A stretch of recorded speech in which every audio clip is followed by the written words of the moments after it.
Hello, good evening. My name is David Shola, and today I'm going to be doing my second critical analysis of the films that we've discussed in class. I'm going to be talking about option number 3, which is comparing the representation of troubled consciences in Good Morning Night and Il Divo. So to start off, if I was to contextualize two scenes from each movie, one from each movie, from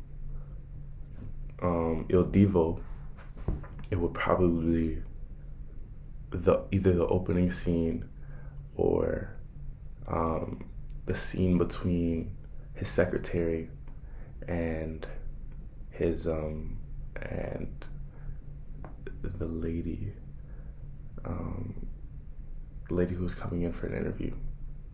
And in that scene, although he's Giulio Andreotti is not in the scene, it just shows how well people know him, and it kind of helps us to understand whether he is a good guy or whether he isn't, because she's describing all his different attitudes and all his different mannerisms and the way he behaves and the way he acts.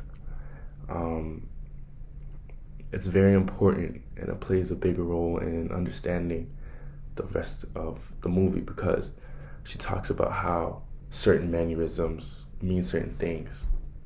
Like how if he's playing with his ring, he may disagree with what the person is saying. Or if he's twiddling his thumbs, he has an idea, but he doesn't want to interrupt you. Or if he's playing with his hands openly like this, it may mean that he wants to dismiss you. So going off of this scene, we look further into the movie, and we see these little hand gestures, we see these little mannerisms of how important they are in the rest of the movie and what they mean. So I think that's one scene that helps us to understand in the rest of the movie how Il Divo is thinking, Giulio Andreotti is thinking, and how he behaves.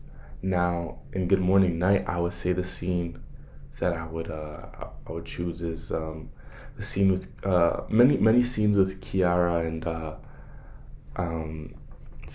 many scenes with Chiara and Mariano are very, very intimate, and they show that they're thinking about what they're doing. You can tell that they're kind of unsure of if what they're fighting for, if they're going about getting what they're fighting for the right way. You know what I'm saying? Kidnapping is something that is taken very seriously, and it's a very serious crime. So, they're thinking about it like, is committing a crime to better our lives really the best option that we have?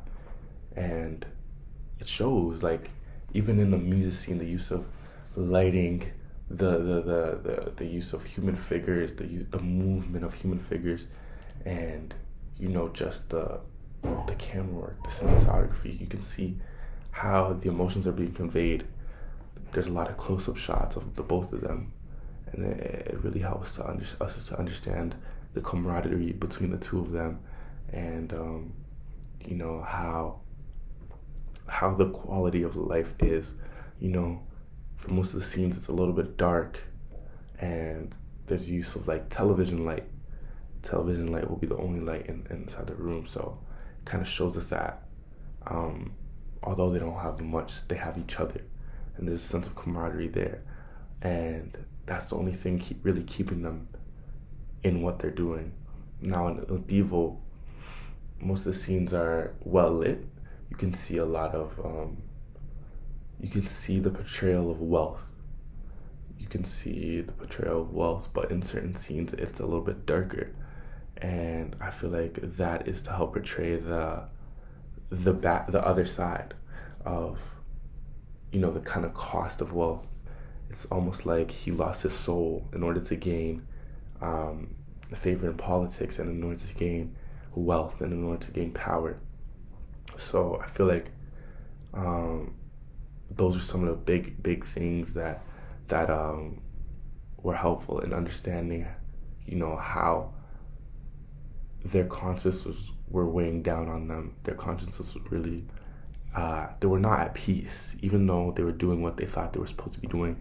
You could tell that their consciences were not at peace. They felt like they definitely questioned that what they were doing at all times. And yeah, overall, I would say that analyzing both the camera work, the lighting, the relationships between characters, the analyzation of characters, behaviors, characters, personalities, and all the different traits you can see and really understand how their consciences are troubled.